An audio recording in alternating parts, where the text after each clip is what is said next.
Hi everyone, welcome to this week's episode of No Such Thing as a Fish, where we decided that we would help a new up-and-coming comedian who is our guest today. Andy, can you remember their name? I can't quite recall. He's called Michael Palin. Michael Palin. Yeah, that's what I'm reading here. Oh, I'm sorry. It's Michael Palin. It's Michael Palin. It's only bloody Michael Palin. From everything from Monty Python onwards. We are so excited to have Michael on the show. We hope you'll enjoy this one. We certainly did recording, as you're about to hear. He's amazing. It was such a fun episode. He has a new book out. A lot of the facts that you hear at the start of this podcast will be recounted in that book, but there is so much more besides. And that book is called simply Michael Palin in Venezuela. Michael Palin in Venezuela. It does exactly what it says on the tin. It's a brilliant book. Dan has read it from cover to cover multiple times, and he tells us that it's an incredible book. So you should definitely go out and get that. And if you want to know anything more about Michael, then go to his website. It's michaelpalin.com, and there's so much on there. Yeah. Like, you just can't, you'll be on there for weeks. Absolutely. And we have Club Fish, which is our super secret, private, exclusive, extraordinary members club. You can get ad-free episodes of Fish. You can get bonus bits of Fish. There is a longer version of the episode with Michael Palin, as with every other one. You can get Fish XL. There's so much other stuff and goodies on there. Go and check it out. It's at patreon.com/no such thing as a fish. But in the meantime, please do enjoy this episode of No Such Thing as a Fish with Michael Palin. And why not check out some of the other stuff he's done? I've heard it's quite good. I think so. On with the podcast. On with the show.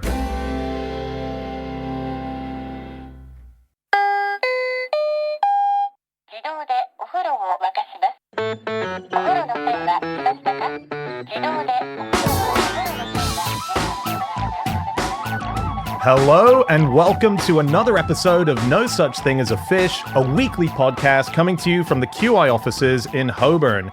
My name is Dan Schreiber. I am sitting here with Andrew Hunter Murray, James Harkin, and Michael Palin. And once again, we have gathered around the microphones with our 4 favorite facts from the last 7 days. And in no particular order, here we go. Starting with fact number 1, and that is Michael. In the Venezuelan Andes, there's a town called Mérida, and it has 2 entries in the Guinness Book of Records. One is the tallest cable car in the world, and the other is the Heladeria Coromoto, which is an ice cream parlor which has the record number of ice cream varieties on sale, 860, including avocado, garlic, and trout. Can you imagine that? A trout ice cream, please? Trout ice cream. Oh, Daddy, can I have a trout ice cream? Mushroom and wine, gherkin, Yes. chili, Yeah. shellfishes of some type. You went to Venezuela. Have you been to this town and to this specific ice cream parlor? Well, I haven't been to the ice cream parlor. We were doing various other things. I haven't been up on the amazing cable car, which takes you right up in the mountains. But I know where it was, the Heladeria Coromoto. And it's obviously fallen on hard times. I think it may have been superseded now by some other, probably in China. There's another place that's got more. I really like the sound of, I'm going to pronounce it wrong, pabellon criollo, which is a traditional food, but it's 5 different kinds of ice cream: beef, rice, plantain, cheese, and black beans. So 5 little scoops with a scoop of chili on top. Well, on the flip side, they've got Viagra Hope, which is blue like the pills. So maybe those two. Does it have any sort of natural ingredients, perhaps? It's only got honey and something else natural. They don't use. We know that everything is an aphrodisiac, really, isn't it? That's what they claim. Honey's an aphrodisiac for sure. Kippers are the only thing I know that aren't an aphrodisiac. Are they not? Right. I don't think so. I've had a lot of kippers in my time. Yeah, no, my legs remain crossed. I think you're right, Michael, that it's now not selling 800 flavors anymore. This was the glory days, but when the original owner was still trading. I think, and it's also been overtaken, not by somewhere in China, it's actually Mig and Mutt's Craft Creamery in Colorado. Oh, God. Really? Yeah. Gosh. Well, how many do they do? And do they do garlic? I think it's they must have more than 860, so I can't imagine garlic isn't in there. Imagine if you walked in and you said, "Do you have raspberry ripple?" And they go, "Oh, damn it!" Yes, exactly. Chocolate. Ooh.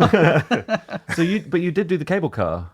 Yeah. Which sounds, I mean, it looks, I mean, I don't really like cable cars where you're floating over a big No, wood. It looks really? terrifying. I don't really, and they're big gondolas, and they take about 40 people. So not only are you hanging from these very slim cables, you've got 40 very large, Venezuelans also travelling with you. Yeah. But the thing is, it's not a continuous ride. You have to stop at various places and get into another one, and so there are 4 stages. But it is, I mean, it's amazing if you...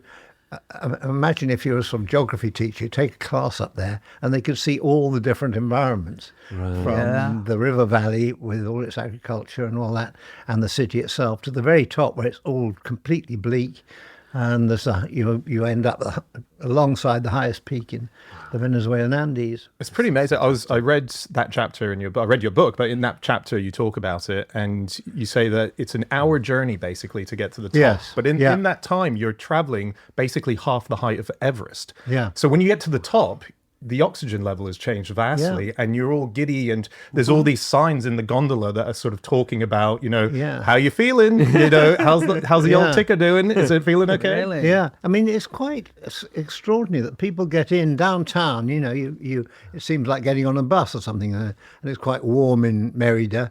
And you see these some people like party goers and tiny little girls in slim dresses, with sleeveless dresses and all that, and short skirts, and they're going up to half the height of Everest. Wow. I read that it was there because originally there was a ski track there. There was some ski slopes, because there was a big old glacier there, which you could see from the city, but now it's gone. The glacier's gone in the last 2 years. Wow. And they thought, well, it may return, but it's now gone for good. So there are a lot of things in the cable car saying this is how the planet is changing, everywhere you go. Yeah. And Venezuela has no snow anymore. Yeah. Michael, did you see? Because I was reading about some of the amazing creatures that live. I mean, it's a huge country. Yes. It's equatorial. It's got a lot of amazing wild spaces. So there is the Merida cable car frog, which you might have seen. What? What, lives in the cable car? Or He takes your tickets. Yeah. Yes. Hello? Can you call me Frog, please? It just lives very near the stations of the cable car, and it's been found nowhere else. So it's now called. That's very interesting. Is it? Sorry to say, is it found at the top and the bottom? So you can imagine that, like, it travels from one place to the other to mate, maybe, or to migrate. That's it. The males 15,000 feet to mate. That's that. You've got to really love somebody. They've all got their kippers ready.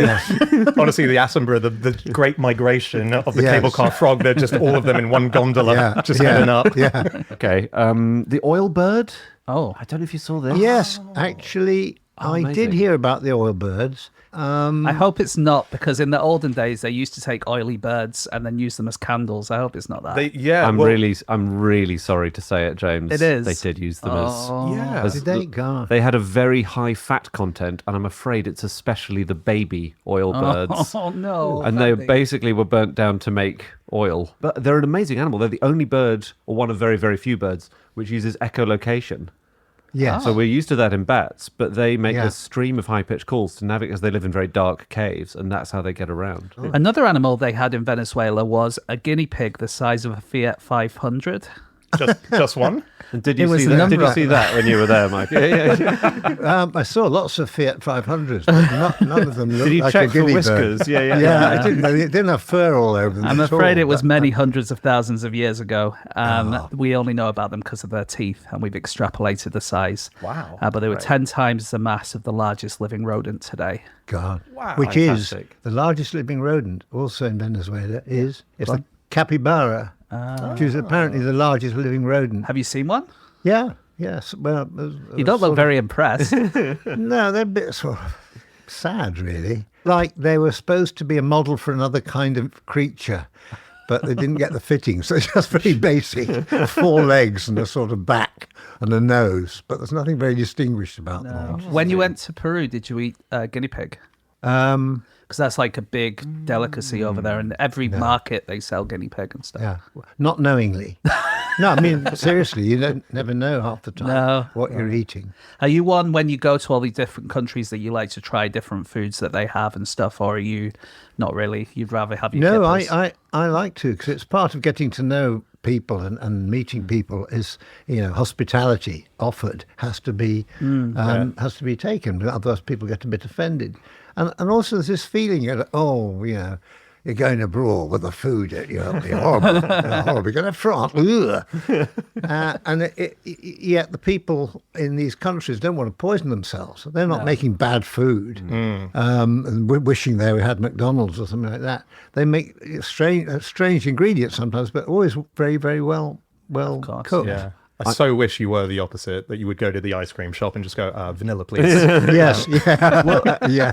I think I might have said this before on this show. One of my favourite Beatles facts is that when the Beatles went to India for their great, spiritual awakening and all of this, Ringo Starr took a suitcase of baked beans with him, like full chock-a-block, just so he didn't run out of baked beans. I love that. Yeah. When we did Around the World in 80 Days, I remember that the sound man, Ron, he didn't like foreign food, and we'd got all these tins of canned food. We ended up on a dhow, which is very basic. There's no cabins or anything like that. You all sleep on deck together. Is that a boat? Sorry, a dhow. A boat, yes, a dhow. So it's the old sailing boat they use around the African coast and on the Gulf, Persian Gulf and all that. So we got on the thing, and it comes to the evening, and the guys are all fishermen from India, very not wealthy at all, and so we get our food out, and they get their food out, and the first thing that gets out is a tuna from Sainsbury's, and it sort of comes out of the can like a sort of oily mass that goes boing boing onto the plate and sort of wobbles there a bit, and it's sweating slightly. I said, right, we're going to have that. And these wonderful guys, the fishermen, said, please, I could see that some of us didn't really like this. We're making a curry, we'll share it with you. And they did. And from then on, we always ate what they ate. Yeah. The tins were put to one side. Yeah. Did Ron stay with the tins? Right, Ron, we threw him overboard with a tin strapped to him, and he sank immediately. Yeah. I noticed, Michael, in your book that Venezuela is your 100th country that you have visited. Yeah. More or less, or you think that's... No, I think that's right. I'm a bit of a list nerd, and I kept a list. So you've kept it... because that's what I was going to ask. You can now do a top 100 of countries of the world that you visited. Yeah. So where does Venezuela, just off the top of your head, where does that rank? I was thinking about 93, really. I'm full of positive thoughts about Venezuela at the moment. Oh, sorry. I see what you mean. Sorry. Yeah, no. Sorry. 3. 3? Or 9. Wow. Okay. Yeah, sorry. Maths is not my strong point. So there was an interesting point about the airport when you arrived, which is, I wondered if you were aware of this. This might have stopped now, but you were paying tax in the airport, and one of the taxes that you would pay were for the air you were literally breathing. Oh. Because they tax the air. It's a ventilation system that they have, and they say we're providing clean air. Wow, just for foreigners, I guess. Yeah, I'm guessing Must so. be. Yeah. Just in the airport. It's not the whole country. No, just in the you airport. go, breathe in, and don't breathe out for 3 weeks, okay? And you save a lot of money. Because they did have the world record for the lowest petrol price in 2016. Wow. I was trying to look at some other records that Venezuela have had. It was 1 cent per litre. And at the time, the price in the UK was 110.7 pence per litre. I was trying to work out if I could do some kind of business where... I offset the price of the flight, but it feels like you're going to run into some legal difficulties. I think you can try and bring it back in hand luggage or whatever. Well, they do. They've got. I mean, they've got a lot of. We need to rush this episode out basically before America invades. So one of the things that Venezuela has is a lot of oil. Oh yeah, but it's not really. It used to supply a lot more to the global market. I think it provides less now. Due to sanctions. Due to sanctions and politics. Sanctions, also oil price sort of fell, so other countries were producing a lot more oil. Yeah. But there's more oil still in the ground in Venezuela than any other country. They're not just ringing out oil birds, no, are they? Exactly. No, it's not. The oil birds are very pleased, they're not needed. I found a couple of records that are held as well in Venezuela. This is Guinness World Records. The living person with the largest feet.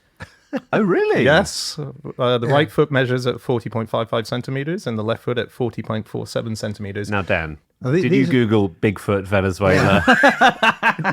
Are these their own feet? It's not someone who just has two extraordinarily large feet that he's managed to pick up. It's one person with 1 foot. Okay. I read an interview with this guy. Yeah. He said that he realized he had big feet when he and his friends would often compare their foot sizes and he would come out on top each time.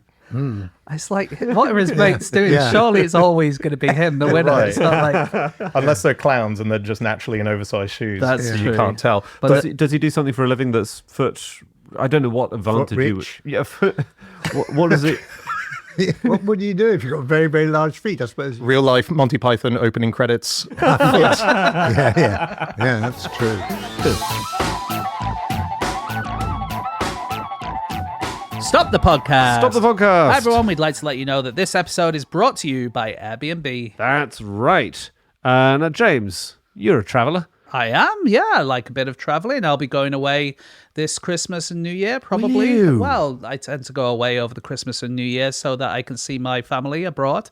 That's very nice. But what that means is my house is empty, and loads of people want to come to London for New Year, don't they? Yeah, it's it's one of the places to be. Absolutely. Yeah. So maybe I could help out by putting my house on Airbnb. That's right, and there are a lot of benefits to doing it. It can really realistically fit around your lifestyle. So, James, you can exactly select the dates when you're going to be away, visiting that family.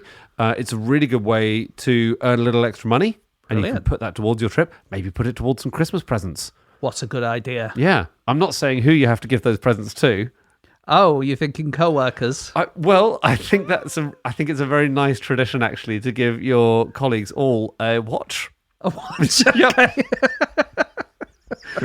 I was panicking there, but it's practical. It's a smart thing to do. You have this empty home. Why not list it on Airbnb? You know what? And you're talking about me as the person in this conversation, but it could be anyone. It could be anyone listening to this. And if you are listening to this, your home may be worth more than you think. And you can find out how much at airbnb.co.uk/host. That's right. But for now, on with the podcast. On with the show. Okay, it is now time for fact number 2, and that is my fact. My fact this week is that in 1949, the BBC issued a company-wide ban on making any rude jokes about solicitors, chambermaids, and one very specific Irishman called Mr. McGillicuddy. Wow. Just this one guy. Yeah. What was so funny about him? There was people who continued to make jokes about this man, Ross McGillicuddy of the Reeks. Of the Reeks, yes, McGillicuddy's Reeks. I've heard of that. Well, there you go. Yeah, and I yeah. imagine there was fun to be had. It is quite a funny name, isn't it? You can't be a comedian who got that. So what had happened was there was a comic called Leonard Henry, not Lenny Henry, Leonard Henry. And he'd found the name of McGillicuddy of the Reeks in an atlas and thought it was a place, and then turned it into a comedy person. And then this person who really existed said, well, I never gave you permission to use my name. And the BBC had to apologise. Yeah. And there's still a McGillicuddy of the Reeks to this Yeah? day. Yeah, So this yeah. title, and the Reeks is I think a range of, it's an ancestral territory in County Kerry. So there's a range of mountains, which is called the Reeks. And the last evidence I have found of the current McGillicuddy of the Reeks is him writing to the Daily Telegraph in 2017 about the price of stamps. He's about 85 now, and I believe he looks after the Urnham herd of cattle. Cool. That's the latest. That's the latest news on Wow. McGillicuddy of the Reeks. How could you ever laugh at someone like that? He's a serious man. Does he have any administrative powers? I mean, is he like a sheriff or something like that? Or He might do, because it's a sort of. honorary? It's an honorary thing. You're Like- sort of a chief of family. Chief of the name Okay. is the term that gets used. And this, like, senior McGillicuddy of the 1930s and 40s was a big deal. You know, he was an officer in the British Army. He was an Irish senator. He was, all sorts of serious. And he just objected very strongly to being joked about. And Yeah. he did try. Yeah. He complained. The BBC said, Come on, it's the name of a place. Yeah. joke. Come on. It's a joke. Just reeks of envy for me. Yeah. Oh. But then he said that he'd never appeared or contemplated appearing before the public for their amusement. So you must apologise immediately. Right. The BBC caved. They did, and they produced this thing called the Green Book, unofficially called the Green Book. It was a pamphlet that was sent internally, and it was largely sent to people kind of like Spike Milligan and comedians of that ilk who were writing not topical shows necessarily, but shows that were going out live weekly. And so it came with a long list of things, jokes about lavatories, immorality of any kind. You couldn't make any suggestive references to honeymoon couples, fig leaves, ladies' underwear, baskets, because baskets could be used as innuendo in sexual relation. You could, a nicely placed basket in a sentence could suggest sex. What? Yeah, it was used as a replacement word, let's say. I'm sure Shakespeare used baskets in the vagina. He must have been. Sainsbury's must have been a hotbed. Did you ever come across the censors yourselves, Michael? Yeah, we had some censorship on Python. Yeah. What did they object to? They objected to the word masturbation. Oh yeah, waiters. I'll give you the context of that. So you didn't just come out and say, "Oh, we love the latest sketch, Michael." We're not it's all sure right. it's. It was cut out of the parrot sketch. I'm not interested in masturbation. No, the context was we did a sort of northern quiz show, sort of on stage thing where people came on stage. And it was a very nice item where people had to sum up Proust's. It was officially called the All England Summarised Proust competition. Summarised Proust competition. So they had 15 seconds to summarise Proust. Anyway, the ones who comes up and they get a bit cheery, Wilfred Pickle sort of, "Hello, how are you? Yeah. What are your hobbies?" And this man's hobbies were strangling animals, golf, and masturbating. And it was a huge laugh. And anyway, very quickly, the sketch itself is one of my favourite bits because, all right, you've got 15 seconds now, summarise Proust and his masterwork, and all the various volumes of Proust were on a sort of thermometer. So he goes,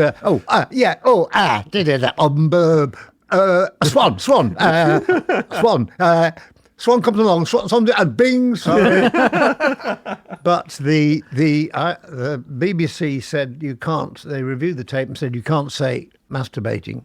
And so you'll have to cut it out. And in those days we recorded on tape, so you had to physically cut the tape.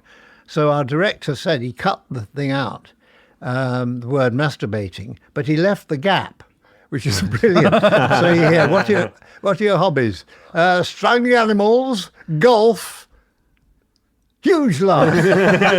Never has golf got a laugh. It was an absolutely colossal laugh. And that's a good summary of the life of Proust, from what I remember. Right. Was that he was in his bedroom for a lot of time. Very true. He was. With oil birds, possibly. I think he was putting pins in mice or something, wasn't he, when he was a kid, Proust? I think so. Was he? I've never heard of him playing golf, and I would know. If Proust played golf, I would know that's that. a shame. I reckon. I love that there's a great story in your diaries, the Python years, the first diaries, which is that you had obviously the most famous story of censorship and banning in comedy history, Life of Brian, and all the things that you guys had to do in order to say that this wasn't an attack on religion. It was Jesus is not being mocked, and it was the big thing, right? And you got banned in places like Norway, and in the diary you point out that in Sweden the posters read, "So funny, it was banned in Norway." Yes. And Yeah. I just think that's fantastic. Yeah. And because there was a great moment, because it did get banned in a lot of places from cinema altogether. And one of those places was in Wales. And that was overturned by the mayor, Sue Jones-Davies, who happened to be in The Life of Brian. She was Brian's girlfriend, skipping around naked. Oh, She was the yeah. revolutionary leader. Yeah. So she suddenly becomes mayor of Aberystwyth. And for one night, she says, "I'm going to overturn the ban." That's so And funny. Terry and myself and her went to the local Odeon in Aberystwyth with arms linked, like, we were on the sort of Thelma March or something like that. And we saw one night of Life of Brian. I think it was banned the night after that. Yeah. I was looking at a few songs that maybe should have been banned, because the BBC had a lot of rules about songs as well. Yeah. So they banned things like My Generation by The Who. Really? 60s classic. That was banned, not because of any profanity. It was banned because it has a stammer in it. I was very People, interesting. but Why don't you sort of, fade away? yeah, and that was just that, like, people with a stammer will find that Yeah. offensive. Interesting. Space Oddity by David Bowie was banned because it was I think it was banned until Neil Armstrong had safely got back to Earth. Oh, really? Et al. Okay. And Yeah. Armstrong and Collins, because they thought, it's a bit sensationalized. Oh, and- okay.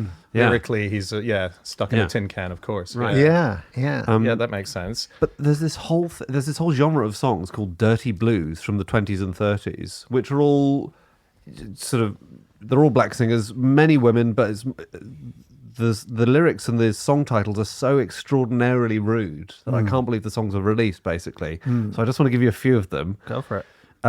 Please warm my wiener. I mean, they're single entendres, Yeah. basically. Yeah, they are I mean, single they were really entendres, yeah. popular, but wiener. get them from the Peanut Man, brackets, hot nuts. Yeah. Lil Johnson was one of the women singing these. Let me roll your lemon, sort of just about a double entendre. My stove is in good condition. Any news of her basket? Anybody want to buy my cabbage? That's not rude. Well, This the is- way she sings it, it's very. It's You very sound clever. like sort of Gordon Ramsay songbook, really. Margaret Carter. There were loads of cooking ones. So Margaret Carter had "I want plenty grease in my frying pan." Yeah. And Memphis Minnie had "I'm selling my pork chops, but I'm giving my gravy away." Oh, right, Which has lost me completely. Is that like my Yeah. milkshake brings all the boys to the yard? I think it is, but with more I pork. think it sort of, yeah.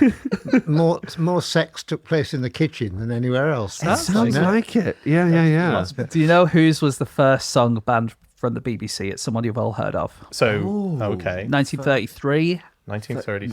Adolf Hitler with his Seminal Chancellor's Waltz. 33. Someone we've all heard of. Someone you've all heard of. Someone from my part of the world. George part of the world. Ford. I was about to say George Foreman. George Formby. George Formby, yeah. Yeah. His song "With My Little Ukulele in Hand" was banned, but he was a real double entendre Yes, merchant, wasn't he? yeah. Like one of his songs, "My Little Stick of Blackpool Rock," goes, Yeah. "It may be sticky, but I never complain. It's nice to have a nibble on it now and again." So Again, it's sort of... Yeah, they're it's all food double again. entendres Yeah. all the way through. Yeah. Very interesting. There was a number one hit in the UK, which was a very famous song, Je t'aime. Oh yeah. Serge yes. Gainsbourg, Oh, Jane yeah, yeah. Birkin.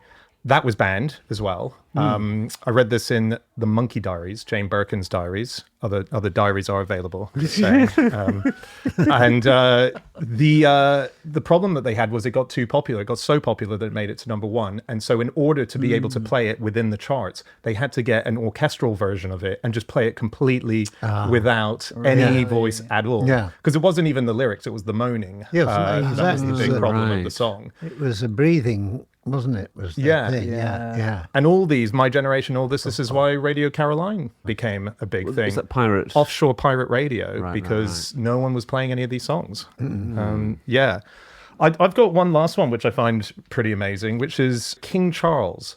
I didn't realize he was part of the reviews in Cambridge when he was there. He did Footlight Smokers, and he was part of them. What does that mean? Sorry. So You get up people... on stage and you do sort of funny things, don't you? Yeah, exactly. Oh, okay. It's The- like comedy stuff. It's comedy Oh, stuff, okay. Comedy, yeah. It's a smoker. So- smoking room, yeah. You and Terry Jones were in Oxford, but Yeah. Eric Idle and John Cleese Yeah. and Graham Chapman Graham would have been Chapman. part of the Cambridge Yeah. Footlights, Yeah. you know, Beyond the Fringe, all that. And so he was part of the Cambridge Footlights. And there's a story that goes that they were not allowed to make fun of him or his family while he was part of the Footlights, which is pretty amazing.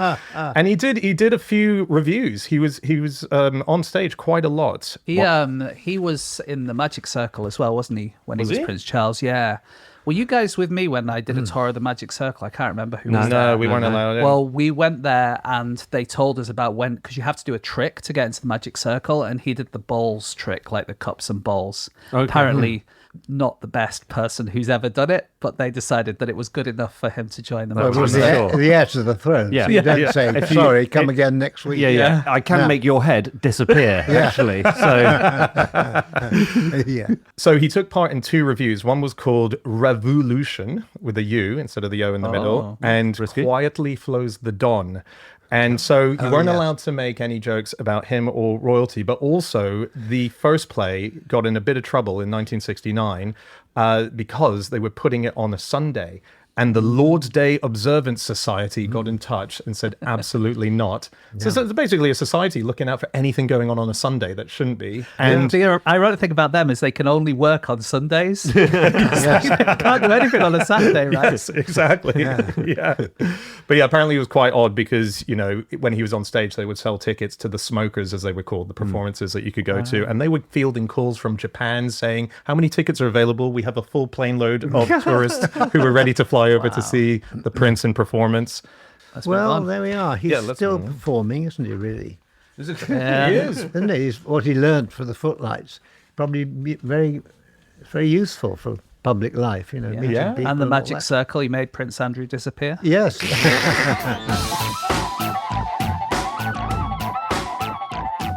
Okay, it is time for fact number 3, and that is Andy. My fact is, the rescue team who tried to find the lost Franklin expedition did so with rockets, kites, flashing lights, gunshots, horns, drums, and by putting collars on Arctic foxes. Wow.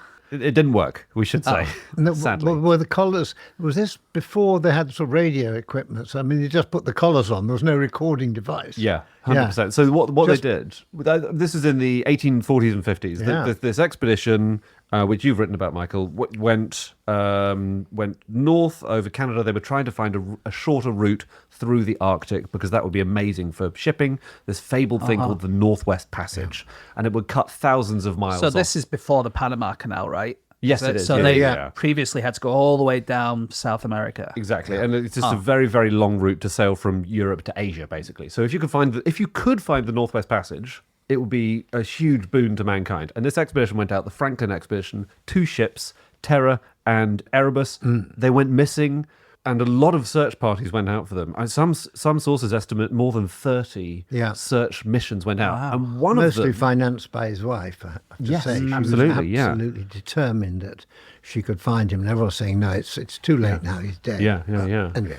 And one of them decided to put collars on foxes, Arctic foxes, wild fox cubs, which had the coordinates of where they were, I see. saying, we are looking for you, this is where we are based. And they clever. just released the foxes into the wilds. And it was clever. It didn't work. I mean, the foxes, I imagine, Ate just... the survivors. There was nobody there to read them. Probably. No, And they exactly. were all Inuit, so they wouldn't say, you know, what Yeah. does this mean? Sort of. Yeah. So read that. it simply That's did a not work. fascinating fact, though, because Yeah. they did some very strange things at that time. There was Yeah. a kind of hysteria to try and find him and a refusal to admit that they might be dead because they'd basically completely got it wrong. Yeah. You know, the whole expedition was given enormous amounts of money. They had, you know, lots of wine on board and libraries and all that sort of thing.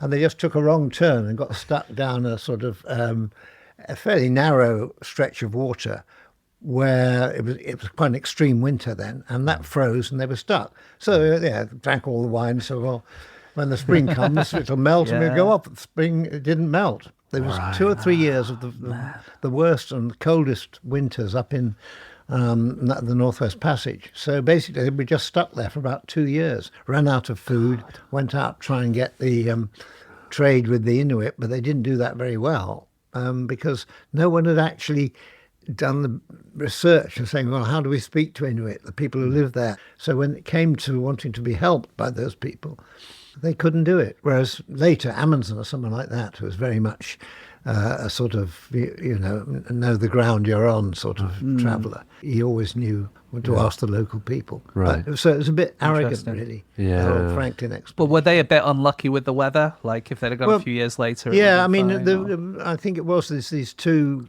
very, very cold winters. But they'd also, if they'd gone a slightly different route and not gone down, they took like a shortcut. And then it got trapped. And the ice is obviously stronger when you've got a confined space.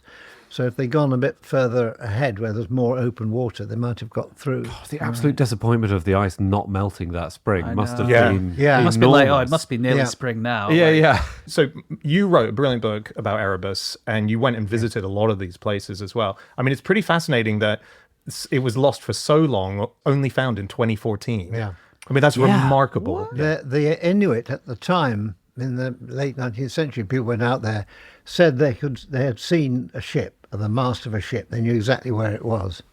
But there was sort of, because they only had an oral tradition, didn't write things down, people thought, oh, well, they're just saying that. And they didn't follow it up. And in the end, Erebus was found almost exactly where they had said 100 years before. The local residents, what is going on? Afraid so, yes. Yeah. It's a real sort of imperial sort of attitude you have. No, you don't know this. You just lived here for 500 years. Yeah. We know. I think we, the 31st expedition, will be the ones to find them without any help from you guys. Thank you. Coloured wolves, off you go.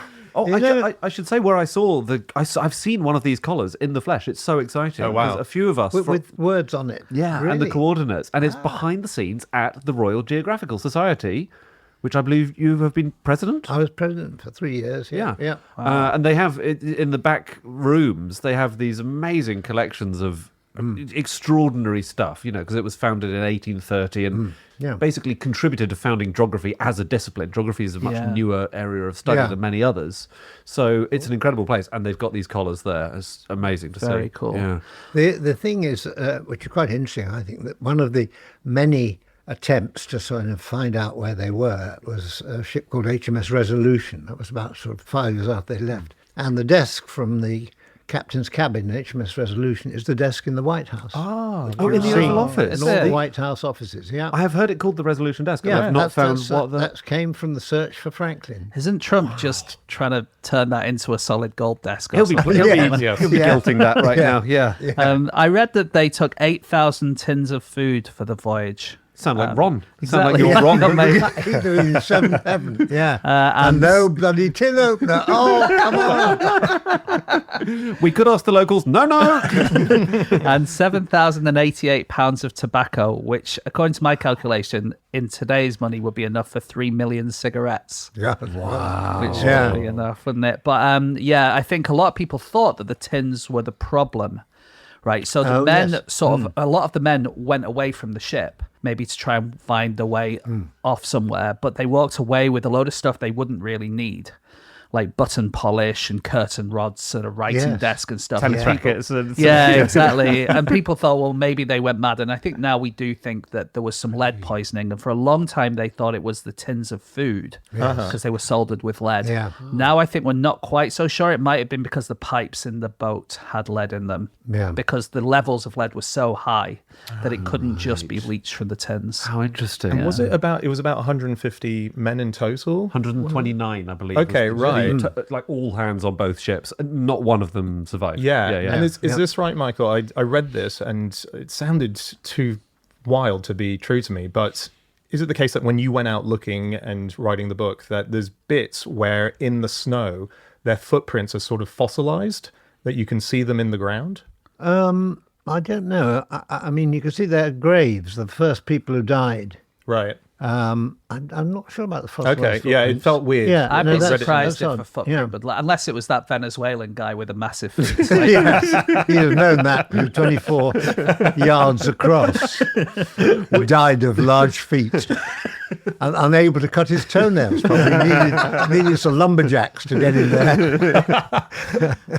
But they did find a lot of very well-preserved bodies, I believe. And I don't know if I think they must have been dug up, but bodies were found in 1984, incredibly well preserved, and you could see they had blue eyes. So there was a crew member called John Torrington who was found 138 years after he died, but he was put on People magazine's list of the most intriguing people of 1984. Really? Yeah. Wow. Bit of posthumous recognition, which I suppose is nice. But you are on ice. That's what they say about places like Everest. Yes, cryogenic sort of situation. Like when they found Mallory's body was just still Mallory's body. It was there. But they didn't get that many. Not that many were brought back, actually. We should say Lady Franklin as well. Yeah. So John Franklin was the commander of the whole mission, wasn't he? Yes, yeah, exactly, yeah. And I think there were questions about whether he was suitable, whether he was the best man for the job. Absolutely. For a start, Franklin wasn't the first person they wanted to lead it. They wanted James Clark Ross to lead it because he had extraordinary success in Antarctica in 1841 and stood on places that no human being had ever been before. But he didn't want to do it, quite rightly. And so they got Franklin because he was quite old at the time. He was nearly 60, but everyone liked him. He was all right. He was pretty ineffectual, nice bloke, knew everybody. Yeah, John will do it. And his wife, who was very dynamic, must have pushed him forward. Yeah. And said, "My husband's available." And here he is. "John, come in." Stop it. On the other hand, I read that James Ross, one of the reasons he declined is because he promised his wife that he wouldn't go to any more polar expeditions. Yeah. So it's all we're blaming the wives for the whole thing. Of That's such a great detail. Yeah. No, I Yeah. promised my wife no Yeah. more Arctic If, activities. if he's just done 4 years going Yeah. to the Antarctic, it's Was- reasonable. Where are you going? Just to the Antarctic. Yeah. Lady Franklin was very smitten with James Clark Ross because he was rather a sort of dashing character. Really? Tall and yeah. That's why the wife didn't want him going up to the Arctic. He said, Actually, it doesn't say that it was his wife who didn't want him to go. Wow. That's really interesting. So James Clark Ross led one of the expeditions, and that was the one that put the collars on the foxes. Really? That was the Really? yeah. And Lady Franklin did all the lobbying, didn't she? She said we must send out search parties. It's quite moving. She wrote him letters for 8 years after he departed, and you know the large majority of that time he would have died. No one knew for sure, but What would happen to those letters? Would they just be kept in her house, or would don't she know. post them and She send would them have- to Canada, maybe? She would have had them indexed Yeah. and looked after well. Yeah, she had an assistant, a woman who worked with her, and they organised the whole sort of rescue business down to the last detail. So the letters, I'm sure, Wow. and everything that she'd written would be kept. That's the other thing, right? Where they were going, there was no postbox, right? So they didn't take a post box with them. They should have done in the true imperial spirit. We're going to put the first post box at the Yes. North Pole. I can imagine Yeah. a postman coming to collect those, Yeah. definitely wearing shorts. Yes, that's right. No collection on Sundays. Yeah. Oh, the Lord's Day Observant Society have been in touch.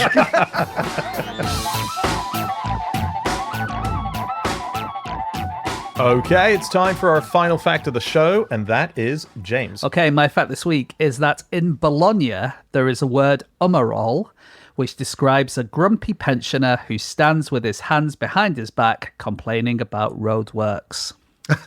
Yeah. The dream. The dream. For me, the dream life. We'll all end up there eventually, Andy. You a lot earlier than others, I'm sure. Andy's there. So this is a term that was coined in 2005 by a writer called Danilo Massotti. And he had noticed that there was a lot of people doing this in Bologna. And they've decided that it's going to be a thing, and they've really embraced it. And now, if you go to Bologna and they do roadworks, the people who are doing the work will talk to the umarols.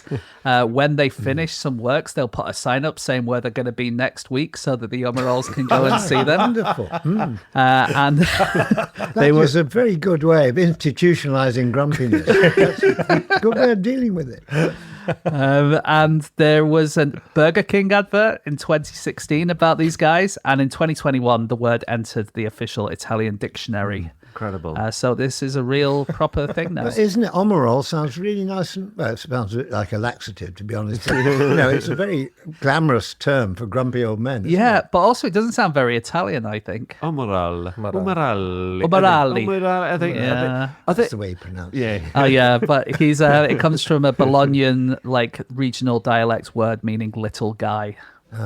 So are they annoying to the builders? Are they looking through the fence and they're saying, I wouldn't put it there if I wouldn't put that RSJ there if I were you? I think it all depends on the attitude of the builders. Okay. I think some of the builders embrace it and like them, and it's someone to chat to, and they use the knowledge of people who have maybe done this job before or know about it. And then there are other builders who go, get the off my building site. Yeah. a lot of these guys will be I love retired. all that. Yeah. No, don't put it through to Euston. You keep... Oh, all right. But we've made the tunnels. Well, you should have asked us. Asked us, yeah. I just think a lot of these guys are going to be retired solicitors or people who are not Oh yeah. builders. There's you a know. lovely thought that they kind of stand with their arms behind their backs. There's kind of like a sort of, that's their costume. In Villa Santa, which is near Monza in the north of Italy, they have officially used these umarols, and the local government have spoken to them and said, right, you can stand next to this bit of roadworks and let us know if anything's wrong. So they're like professional umarols that's helping right. the government. Yeah. The snitches as well, Oh, basically. yeah, that's true. That's I didn't largely think what of it it like is. that. But I found online you can get a 3D printed model of an umarol for your desk. Oh. And the idea is you just pop him here and he will look there at the work you're doing. That is a brilliant idea. Yeah, yeah. You'll get a lot more done because you're so Yes. frightened that he's going to complain. It's Yeah, lovely. yeah. It's so sweet. I feel like I would very happily, even if because I don't speak the language, just listen to a live stream of just the old men. Yes, Just- yeah. Yeah, and I think the theory is a lot of these guys, well, they're all retired. Yeah. And I think part of the theory is their wives do not want them around the house all day. So very much like Lady Franklin, they've said, why don't you pop out and discover Yeah. the Northwest Yeah. Passage? And quite often, what they'll do is they'll go in the morning, have their cappuccino, sit around, chat about the football scores or whatever. But then once it comes to mid-morning, what do you do then? Right? And and there's a look at lot the of building. roadworks happening, so you go and tut. They sort of sound a bit like superannuated train spotters, really. Yeah? Yeah. A rather more Yeah. glamorous and Italian way, you know. They wouldn't be nerdy. Train spotters in Italian would sort of, they'd have seen all the Fellini movies.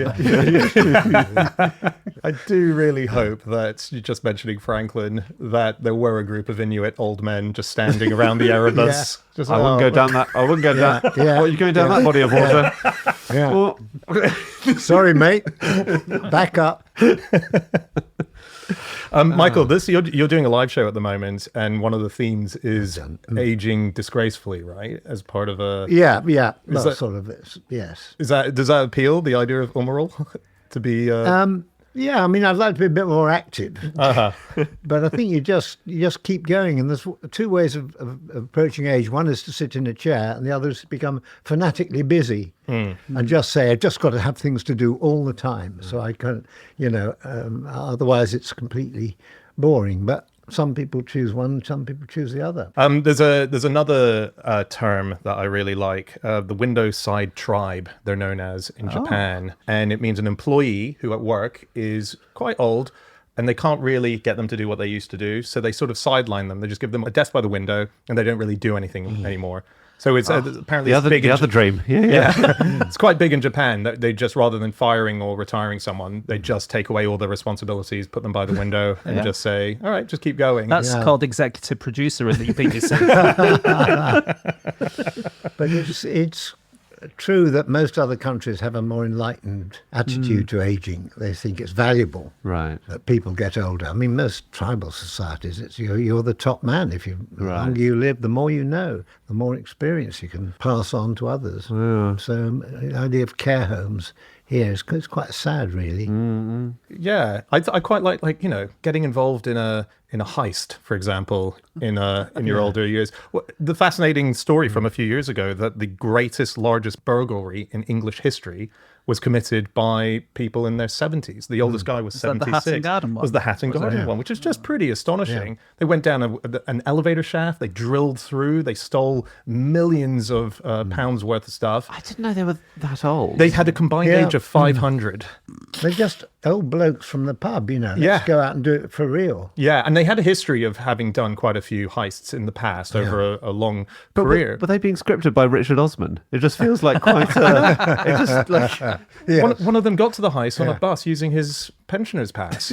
Like it was. Ironically, his freedom pass. Yes. Yes, yeah. Um, But then what do you do with with the money, really? Well, we never got to find out That's because it. they You haven't got got caught. the rest of your life to, you've got a few years to spend it. Some of it's still missing, isn't it? I think It is quite a lot of it. Yeah. really? So, and they're all going to come out at some stage. We need to look if for they last. We need to look for a care home that has installed, Gold taps. a gold taps, Vegas style fountains. That'll be it.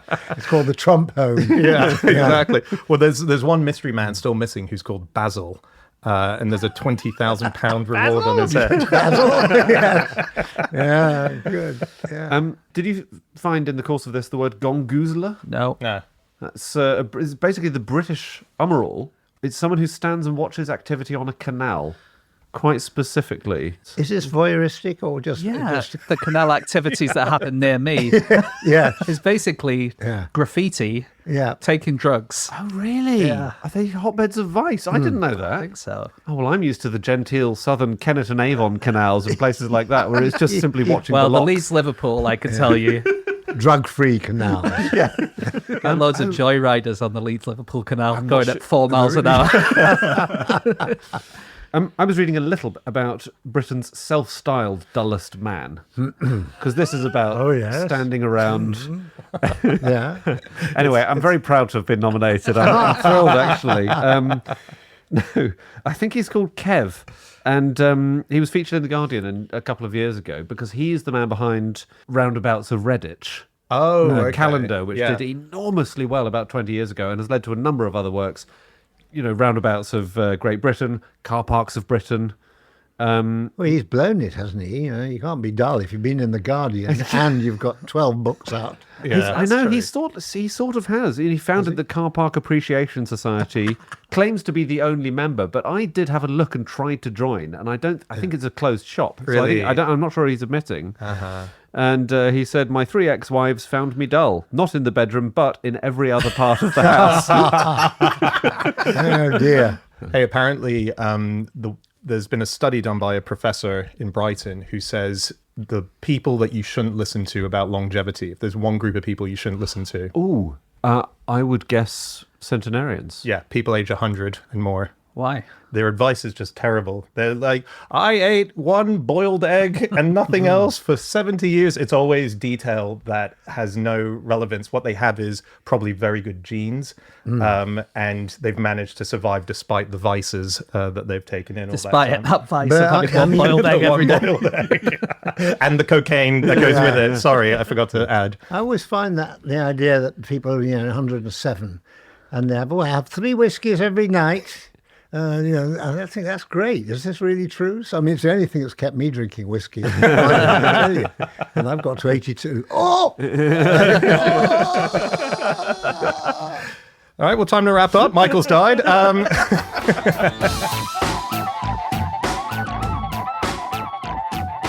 Okay, that is it. That is all of our facts. Thank you so much for listening. If you'd like to get in contact with any of us about the things that we've said over the course of this podcast, we can all be found on our online social media accounts. I'm on @Schreiberland on Instagram. James? My Instagram is no such thing as James Harkin. Andy? Mine is @AndrewHunterM.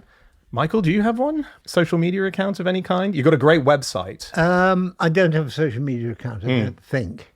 What would it be? Probably Michael Palin. Yeah, dull man. Dullman 2. Dullman seeks work.org.